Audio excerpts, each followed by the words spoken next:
that play. Let it run on repeat. Hot take, one shot. Press play, new drop. Every day from the screen to your ears, all in HD. You already know who it is. NickMaddenTV. NickMaddenTV.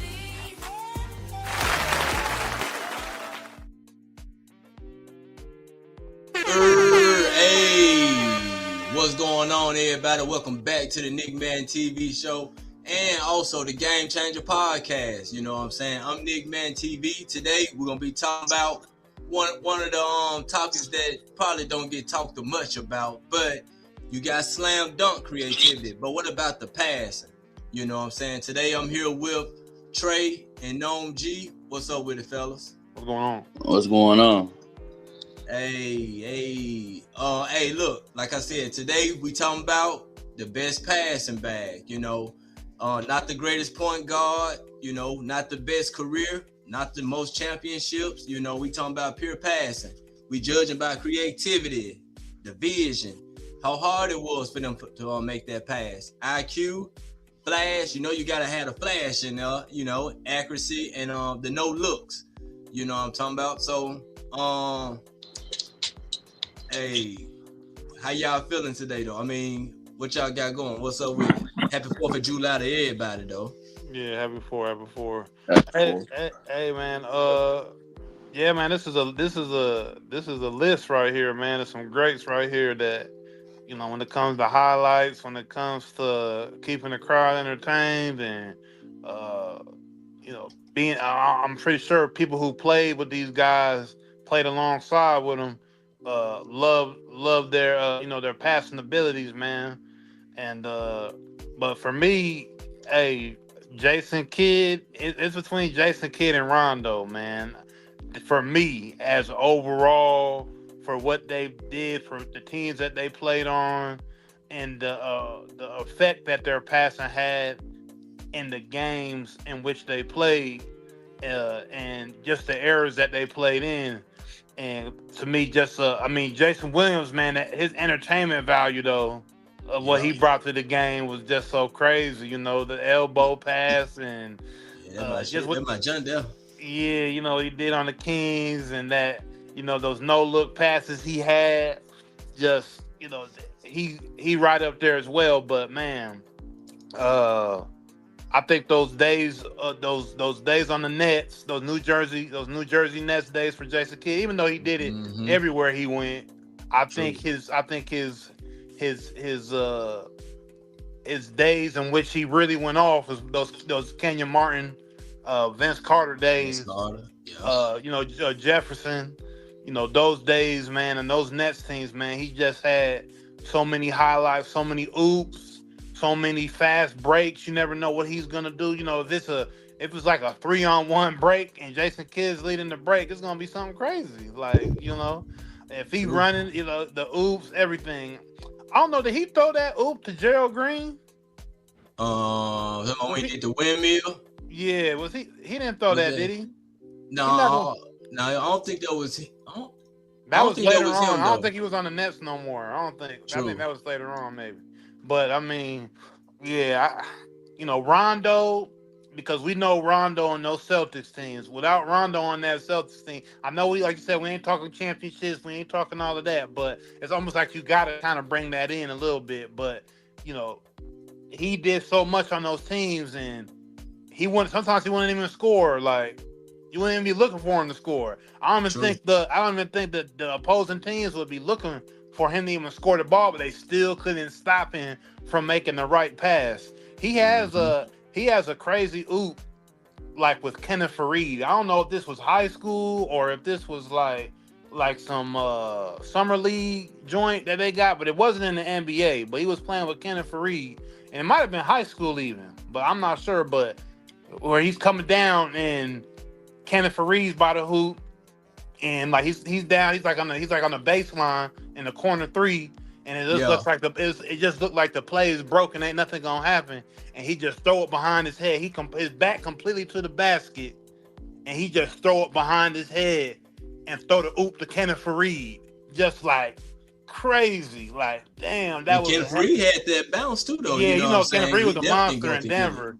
Yeah, for sure. Yeah, he was a monster in Denver. So that was one had to be around them days that this clip had came out or whatever, or what the clip was from. But yeah, it was a dope oop. But yeah, man, Kid and Rondo for me, man, for right, yeah. But I'll let Trey or let you y'all say y'all picks. For, for me, uh, for me, passing comes, it comes with anticipation. It comes with IQ. You gotta, you gotta kind of picture and know where your teammate supposed to be. And you gotta have that trust in your teammates, to even make those type of passes. Like I said, that's just anticipation. You asked me the best passing bag is Jason Kidd. Man, like, you just look at his highlights and how he did it. Like, you go one right here. He did one pass where he spent the fucking ball backwards. Like, you ain't seen too many people do that. You know what I'm saying? Like, he put spins on ball. He know how. He know where to put the ball, how to pass it, when to pass it, who to pass it to. Jason Kidd got the best passing bag, if you was to ask me. Now, according to that list that we got posted, I think the only thing that I changed on there, I think I changed Muggsy Bogues for Magic. For Magic. And that because of the Showtime thing. True. That's probably the only one that I changed, but everybody else up there is kind of solidified. Already. And I think shout out to Mayor Sacrote. I think he brought up Muggsy Bogues. So that's why we put Muggs in there. But shout out to Muggsy though, you know what I'm saying? So right now we talking about Jason Kidd, you know what I mean? Since he's up first, he's A, as y'all can see on the poll up here. So make sure y'all putting y'all votes in also too, and make sure y'all hitting that like button. So was Jason Kidd like the greatest transition passer ever? Would y'all agree with that? Yeah, I mean, I would. Breaks. I mean, our generation pretty much will, but I think a lot of people will argue it's probably Magic Johnson that are older, like people that are like 45 and up, probably, or 50 and up. They probably will say Magic Johnson because so many of them either grew up to him, as kids, or were in 19, 20, 21 when in the 80s, that group of people, they're gonna tell you Magic because everything he did was, the whole Showtime Lakers. Like, they're always gonna tell you this Magic. So I know we don't have him up there, but I think that's the argument that'll come in from an older crowd of NBA fans would probably be trying to tell us you're tripping right now. They'd be like, true. Magic would come down, and I mean, even people would tell you Pete Maravich.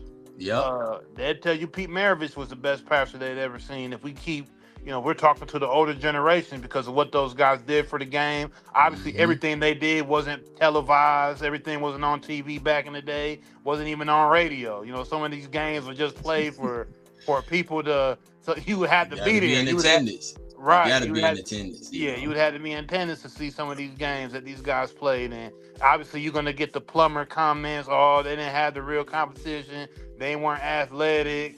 They were playing against whoever. The people they were playing against just got off work, doing the 9-to-5 shift somewhere. These ain't real players they're playing against. So you'd hear that argument too. But Pete Maravich, Magic Johnson, because these guys did do a lot when it comes to, like you're saying, having a bag and passing behind the back, no look. Yeah. Right. Even Larry Bird at some points. Larry Bird had a good passing bag, but these guys aren't necessarily our generation. And once again, our generation, the older you get, the next generation likes to kind of down talk the other generation because they don't feel as if their skill levels are on the level of the new generation. I don't know if the I think once you pass the 2000s, it don't get as bad. But still, if you talk to a kid today and you bring up Jason Williams, you show Jason Williams highlights, I'm not gonna say they're not gonna. They'll probably respect it, but they'll probably think like LaMelo Ball is better than Jason Williams at passing. Mm-hmm. You know what I'm saying? Yeah. Or you know what I mean? Like I'm not gonna say they're gonna purely disrespect it. Like they probably disrespect like Magic, because they'll, you know, if you show like a 10-year-old, a non-10-year-old, a passing of Magic right now.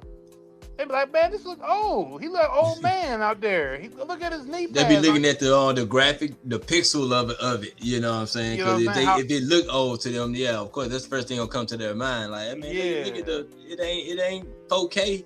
It ain't you know 4K. It ain't, you know, look old and dusty in the arena. Where they playing at? You know what I'm saying? Like, so that's just that's kind of just like the only thing with generations. But you do got to respect those bags outside of what we have on this list. But for what we have on this list, yep, the next man, Jason Williams. So we already did Jason Kidd. We had Jason Williams right now. This is B on the poll.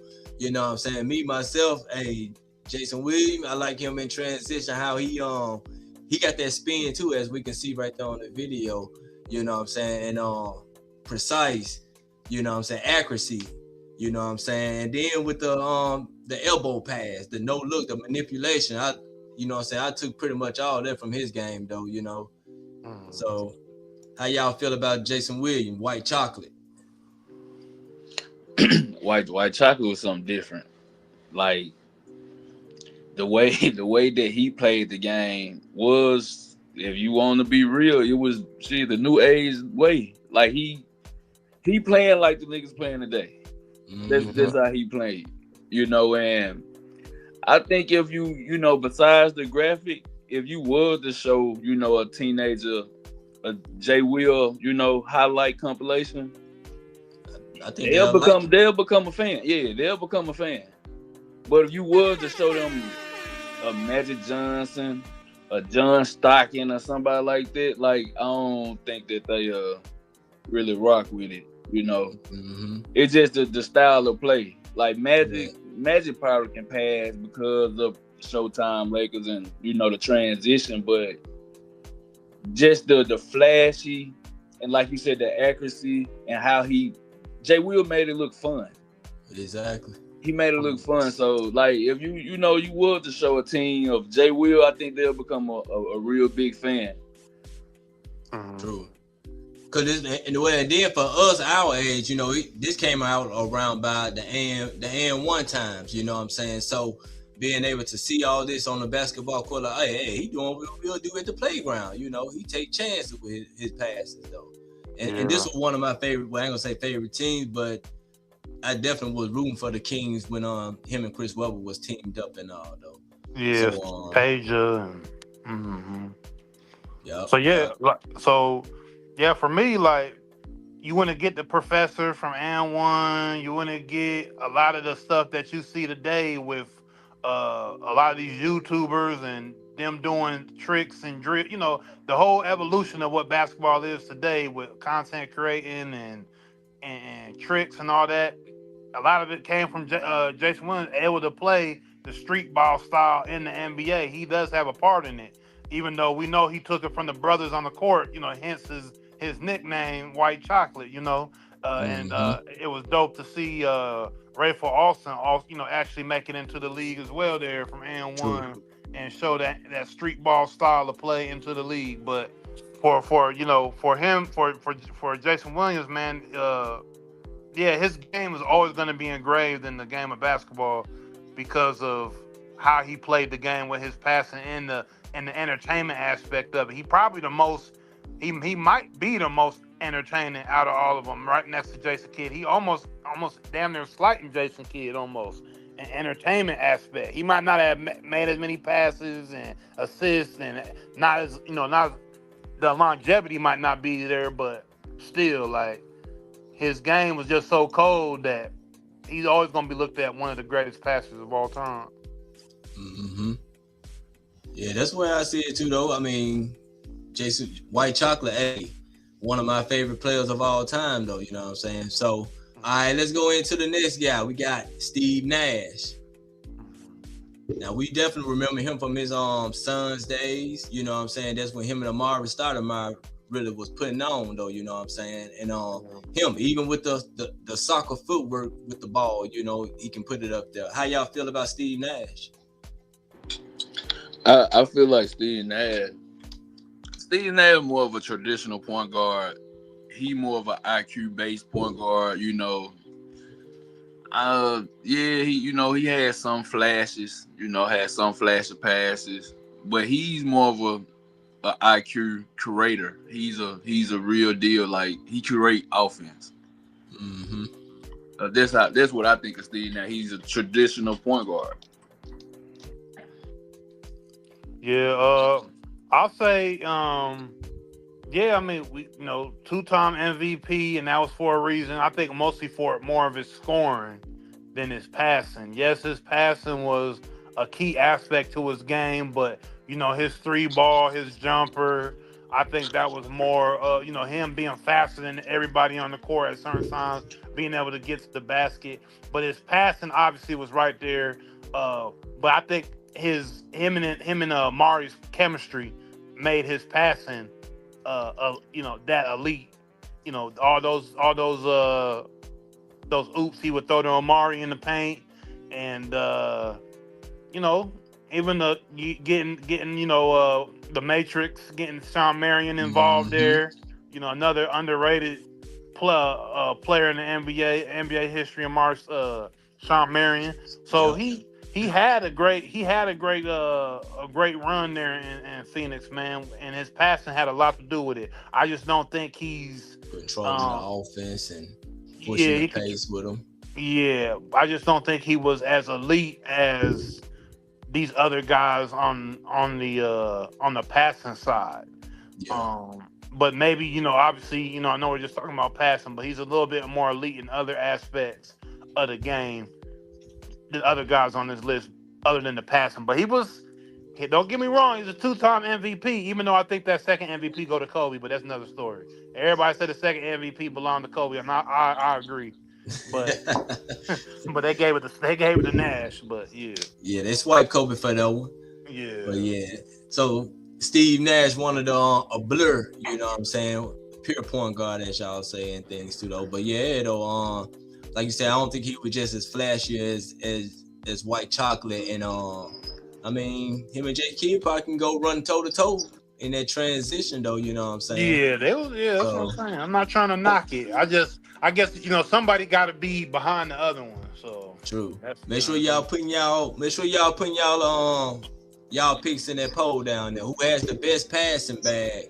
You know what I'm saying? So we're gonna keep pushing it on, and then we're gonna go ahead to Muggsy Bogues, 5'3", the smallest man in the NBA history though, besides Spud Webb though. But him being that so small, being able to, can't look over nobody. So the way he passing, I mean, getting in traffic and go, look like a little Ant-Man. To keep it a buck, I kind of plead the fifth on this one. I don't know too much about Muggsy Bogues. All right, but this for Mayor Sacrote honorable mention. So, hey, everybody out there, hey, but still, we're gonna give Muggsy his respect though. Like I said, very small, but hey, he definitely had the skills to do what he do though. You know what I mean? So, we could just bypass him though. But shout out to Muggsy though. But we definitely should have had Magic on here though. that was our fault. Muggsy ain't a bad. He ain't not a bad pick. I mean, we gotta give him his props in the sense of this. The man was small. In order for you to get to that level of basketball at that height is incredible. Let alone to even make your high school team in your local city and play varsity. That's a feat in itself. If you're on the court at that height, let alone if you wanted the 5,000 people to go pro. So that means, imagine if this man was just 6 foot. Yeah. If he was just 6 foot, the man would have been deadly. And those Hornets days, him, Larry Johnson, man, I'm forgetting who else was on there. Alonzo Mourning, Dale Curry. Yep, the original Curry, Del Curry. What's the call was on there too? Your boy, who played on he played on the Lakers too for a little bit, but I think he was originally on the Hornets, and then he went to the Lakers. Huh? Not Vlade. Yeah, Vlade was on there too though, but I can't believe I'm forgetting a great shooter in NBA history, but. It'll come to me later, but yeah, he played with a lot of those Hornets teams were real fun to watch. They kind of like, they're kind of like the newer age Hornets that that just got broken up. They had they played fast down the court, and Muggsy will make a lot of great passes to these guys. This is why he's still talked about today, because even at his size, he could shoot, he could pass, he was a great defender too for how small he was. He always gets steals. So he was a great player. He was a great passer. He just, compared to these guys that we got on the list, yeah, he definitely got to take the back seat to all of them. Now, depending on who you're talking to, if you're talking to some of these guys in the 90s, some of these other guys might have different opinions. But yeah, I think he comes last on this list. If we're talking about this list, we put him at the end. Already. All right. So then let's go down to the last one. Last but not least, Rajon Rondo, Boston Celtic point guard. Hey, guard. That's what I meant. But hey, Rondo had that the same old eyes too. You know what I'm saying? He know how to, just like this, the play you see on the screen right here. That was crazy. That behind the back to the corner. That was hard too. Yeah. Manipulation though. Got him going one way, he passing the other way. Yeah, Rondo, one of my favorite point guards. Like it just that shit. That pass. It's the stuff like that he was doing that just made you be like, how in like you. The stuff Rondo was doing, you wouldn't expect it to happen. Like he was mid-air, damn in the middle of the layup making passes. Like it's just the stuff that he did. You really think that the play over, and he'll just surprise you with some other shit. Yeah, true. Yeah, when he came out of Kentucky, I don't think he didn't come into the league with a whole bunch of uproar, but he came off those Kentucky teams, those Calipari Kentucky teams that were loaded. He came out that whole wave of Kentucky players that made a stamp in the NBA, and when he ended up going to Boston, it was like the perfect piece. Yeah. For the Big Three. Because this was the Big Three that started the whole Big Three wave. I know we love to try to start at Bron and Miami and all that, but the reality was, you always needed a loaded team to win an NBA championship. But if we're talking this Big Three wave, it started with these Celtics when Garnett and Ray Allen both went to the Boston. And then Rondo was basically the cherry on top, because once he got there, he just I know if we remember those runs they had to the finals, and when they won in the finals, it was always, you would watch those playoff games and you would just be ready to see Rondo get in his bag. You'd be ready for them not to guard him at the top of the key, because you remember he didn't really shoot in those days. He didn't really shoot. He could make it, but it was like the last resort of him shooting. Yeah. You just be waiting for him to get into his bag and see where he going to drop it off to Garnett, where he going to drop it off to Paul Pierce. When he going, Tony Allen going to be in there doing some dog stuff. Like you would be waiting for him to drop, because he's going to make a crazy pass every night. So and then once that team got broke up, and he made his different pit stops, and people forget I believe he was on the bubble ring Lakers. Yeah, he was. Yeah, he was. He one of the reasons why they got it. Yeah. Right. So that same passing bag that he has, where he knows to get to his spots, to make sure that the right players get the ball at the right time. that's always been his forte. That's always been his pedigree to be a pure point guard, but put his kind of sauce on it. So already. yeah. Yeah, that was the best way to explain it. Yeah. All right then.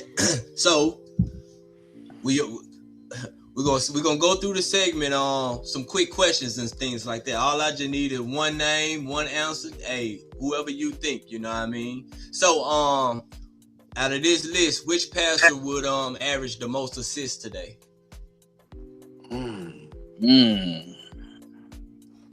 Ooh, today, we got y'all stuck. Yeah, like today's game. Which one of these guys would average the most assists? And y'all in the chat, put y'all in the chat too, though. You know, who's gonna average the most assists? I'll go with Jason Kidd. I think he'll still average the most. He played. I know Rondo is the one that's probably close. Rondo on this list is the closest one to retirement in the later years because he retired, just here 4 or 5 years ago, probably. Yeah. But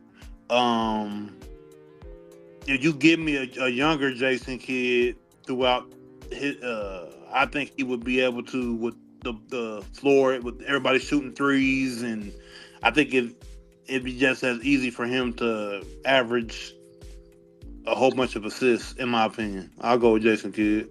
All right, Trey, same question, Trey. Which passer will average the most assists in today's game? I'm going Rondo. Already. I'm gonna go Rondo. I'm going Rondo just because exactly what you said. It's so much space in today's game, man. Just the way that he played, he didn't intentionally try to score. Rondo intentionally tried to pass. So you got the 5 shooting big, you got the 4 shooting big. So much space. Anybody help? Like Rondo, Jason Kidd is a very much like this. Not a doubt a willing passer. I just feel like Rondo will have a game that he'll go 0 points, 15 assists. Like he's one of those type of players. I go Rondo. All right. I got another question then. All right. Who throw the best no-look pass out of these guys? As far as you can know, who throw the best no-look pass? Man, that's hard. Well, I mean, I'll just to throw something in the hat, I'll say Jason Williams, because that's what he predicated himself on, was being as flashy as he could every time he come down. And Jason Kidd can do that pass, yes. Can Nash do that pass, yes. Can Rondo do a good no-look, yes. But who made it a business to make a no-look pass on this list? It was Jason Williams. He made it his business to do it. And like I said, once again, he has one of the coldest passes of all time with the elbow pass down the lane. That's still one of the most coldest passes I've ever seen. And to do that in the NBA game is crazy, let alone just do it at all in the game. So I'm going to go with Jason Williams. All right. Trey, same question. Yeah. No look. I'm going J Will. Like he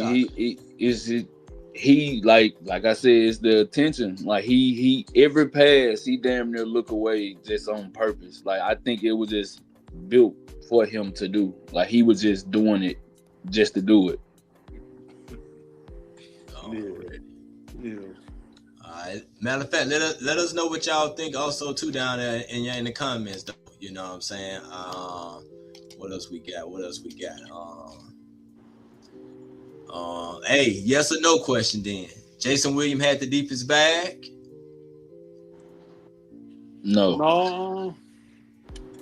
I'm not gonna say he had the deepest bag, because you gotta do everything. You could be flashy, but you gotta be, when you're talking about passing, you gotta do all kinds of passes. You know what I'm saying? I'm not saying that he couldn't do all kinds of passes, but I'm gonna edge him out with Jason Kidd and Rondo on with the deepest bag, because they just didn't try to like perfect one area. They wasn't just like a master of one thing. They had a box. They had a variety of things they could do on the court with the ball, at certain times of the game. And pretty much this is why both those guys have championships. Not to go back to that, but you got to realize there's a point to that, because you can't do all that all the time, because then you get figured out. You kind of get figured out by better defenders. The better teams you play, they're gonna figure out what you're doing more. They're gonna understand you more. They're gonna be able to defend it better. Whereas somebody who has a deeper bag, you're gonna have to sit there in every game. You're gonna have to figure out what they might do. Possession after possession. So yeah, I don't think that. I'm gonna have to go with either Kid or Rondo on that. All right, so that's a no for both of y'all. Yeah. All right, Rondo, smartest passer. Nah, he ain't smarter than Jason Kidd. Okay. Nah. What you think, Trey? Is Rondo the smartest passer out of these 5?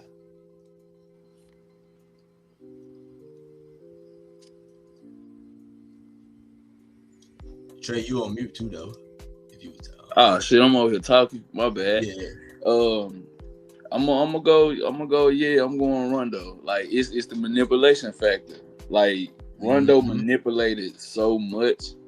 Like the deepest bag, I'm going J Kidd, because he can do like every pass like the best. He got the deepest bag. It ain't a weak pass that he can throw. It's just stuff that I done seen J Kidd do.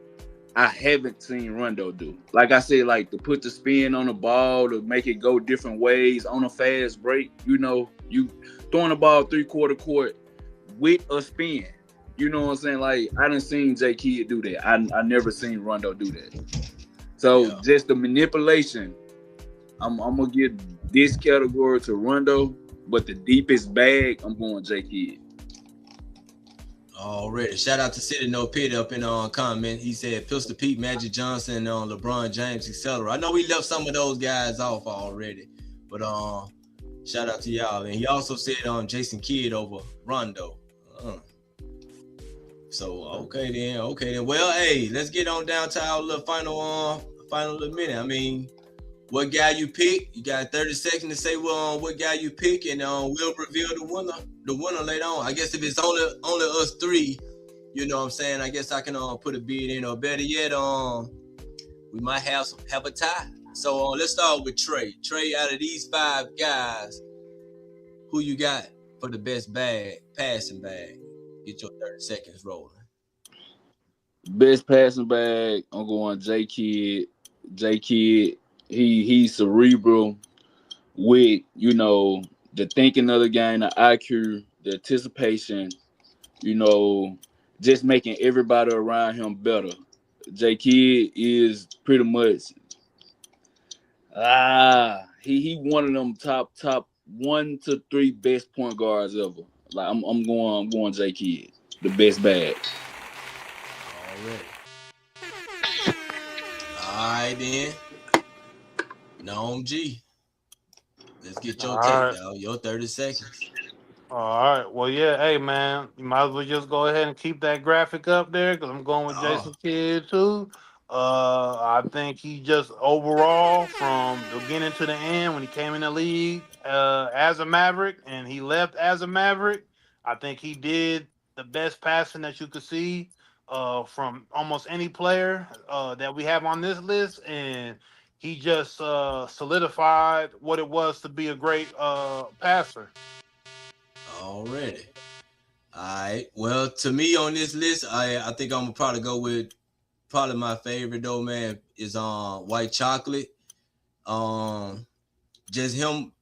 Just seeing how he can run transition. I know Jason Kidd and Steve Nash, they do the same old thing, how to run the transition, but all the no looks, the elbow pass, the everything, like I said, he was known for passing, you know what I'm saying, along with those guys too though, but him being a younger version of them, I'm going with White Chocolate, man.